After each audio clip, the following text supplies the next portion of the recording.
In our gospel, Jesus doesn't give us a list of prohibitions, a litany of thou shalt nots. But instead, he gives us a recipe for happiness, a formula for making saints. And it's wrapped in this promise: rejoice and be glad, for your reward in heaven will be great. Now, Jesus' Beatitudes inflict rather sharply with the so-called Beatitudes of this day and age. Beatitudes like, only the good die young. I got mine. He who finishes with the most toys wins. You only go around once. And of course the ever popular, if it feels good, do it. Now, these kind of Beatitudes may bring some fleeting pleasure, but they cannot bring lasting joy. Maybe it was that Jesus was just from another time and place, that his words don't really apply to us now.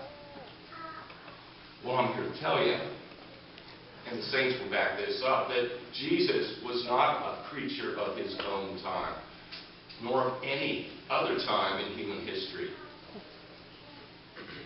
Muhammad was. Buddha was. Confucius was. But Jesus is truly and perfectly timeless. The Word of God is timeless. And it's time to listen.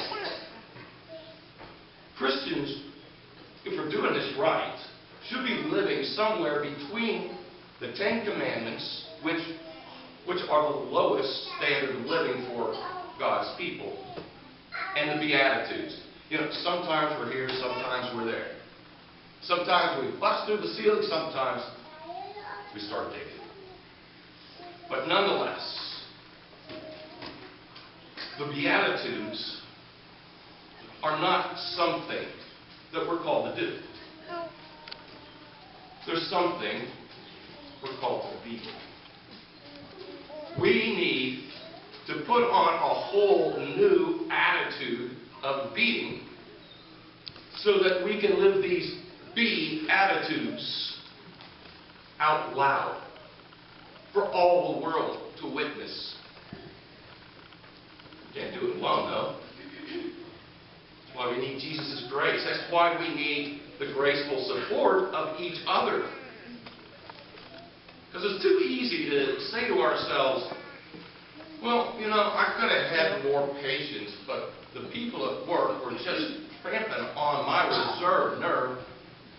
Or I should have gone to the funeral home to visit my neighbor's dad, but I really didn't know him very well. Or I would have helped that old lady out with her car problems, but I had to get home. I could have, but I should have, but I would have, but before you know it, we're all sliding the hell on our butts.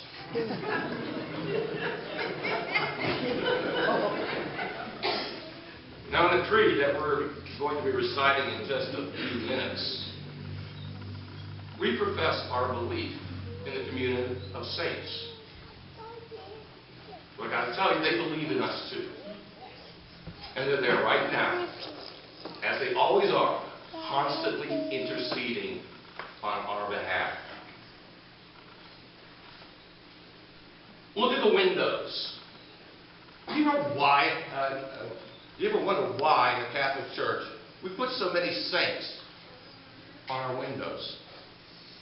Well, yeah, they're nice to look at, and they can inspire us to know that holiness is indeed achievable, but they're doing something right now that we're called to do.